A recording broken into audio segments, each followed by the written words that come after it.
Assalamualaikum warahmatullahi wabarakatuh.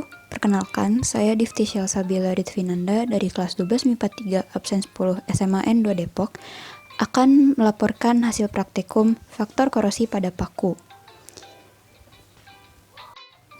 Adapun tujuan dari praktikum ini yaitu yang pertama, untuk mengetahui proses perkaratan paku dengan berbagai perlakuan, lalu untuk mengetahui faktor-faktor apa saja yang menyebabkan paku mengalami korosi, serta mengetahui cara pencegahan korosi pada paku.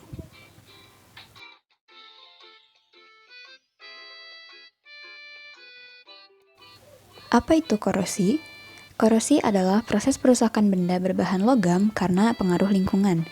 Menurut teori elektrokimia, suatu logam akan mengalami korosi bila pada permukaan logam terdapat bagian-bagian yang berperan sebagai anoda dan bagian-bagian lain berperan sebagai katoda. Contohnya seperti reaksi pada besi yang berperan sebagai anoda dengan oksigen dan air yang berperan sebagai katoda. Berdasarkan nilai potensial reaksinya, logam yang mudah mengalami korosi adalah besi, sementara logam lain seperti perak, platina, dan emas memiliki nilai potensial elektroda yang lebih besar dari 0,4 volt yang jika kontak dengan oksigen akan menghasilkan nilai potensial reaksi negatif, sehingga akan sulit mengalami korosi. Faktor-faktor yang mempercepat korosi diantaranya yaitu udara lembab yang banyak mengandung uap air yang akan mempercepat berlangsungnya proses korosi. Lalu ada elektrolit asam atau garam yang merupakan media yang baik untuk terjadinya transfer muatan sehingga elektron lebih mudah diikat oleh oksigen di udara. Kemudian permukaan logam yang tidak rata akan memudahkan terjadinya kutub-kutub muatan yang akan berperan sebagai katoda dan anoda. Lalu yang terakhir, terbentuknya sel elektrokimia. Jika dua logam yang berbeda potensial bersinggungan pada keadaan lembab, maka logam berpotensial rendah akan melepaskan elektron ketika bersentuhan dengan logam berpotensial tinggi dan akan mengalami oksidasi oleh oksigen di udara. Hal ini mengakibatkan korosi terjadi lebih cepat pada logam yang berpotensial rendah. Ada beberapa cara untuk mencegah terjadinya korosi. Yang pertama yaitu dengan melakukan penyepuhan atau electroplanting, yaitu pelapisan logam besi oleh logam yang kurang aktif. Contohnya yaitu penyepuhan besi oleh logam Ag. Lalu ada perlindungan katodik, yaitu menghubungkan logam besi dengan logam lain yang lebih aktif. Contohnya yaitu pipa besi dalam tanah yang dihubungkan dengan logam magnesium. Kemudian ada galvanisasi, yaitu pelapisan logam besi dengan logam lain yang lebih aktif seperti zinc. Lalu ada pengecatan, juga pengolesan oli. Pada praktikum kali ini, kita membutuhkan alat dan bahan sebagai berikut. Yang pertama adalah 6 paku, lalu ada 6 gelas plastik, air biasa, air panas, cuka, larutan garam, minyak goreng, lembaran plastik, serta amplas. Langkah pertama yaitu mengamplas paku.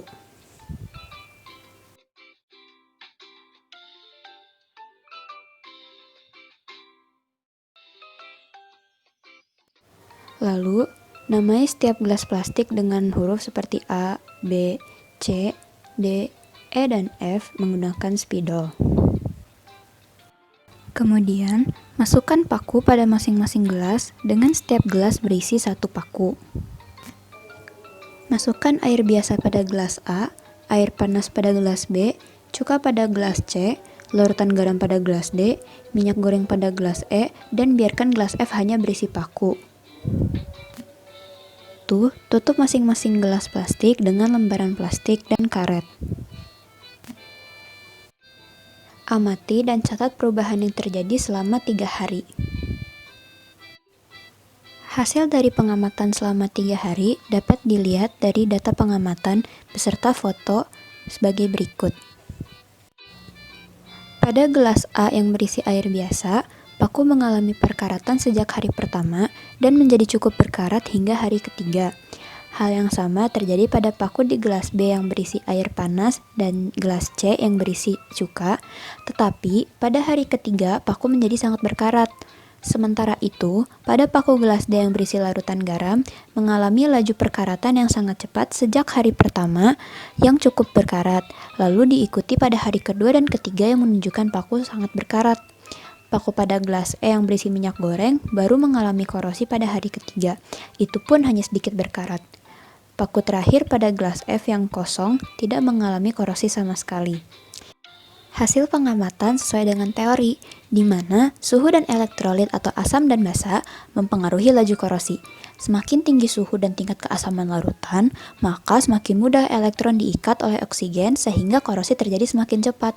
Minyak goreng bersifat menghalangi kontak antara logam dengan oksigen sehingga paku sulit untuk berkarat. Yang terakhir, logam tidak akan mengalami korosi jika tidak ada air di sekitarnya. Kesimpulan yang bisa kita ambil dari praktikum kali ini, yang pertama, korosi adalah proses perusakan benda berbahan logam karena pengaruh lingkungan. Lalu, faktor-faktor yang mempercepat korosi antara lain adalah air dan kelembapan, elektrolit, permukaan logam yang tidak rata, serta terbentuknya sel elektrokimia. Untuk mencegah korosi, maka kita dapat melakukan penyepuhan, perlindungan katodik, galvanisasi, pengecatan, dan pengolesan oli pada logam.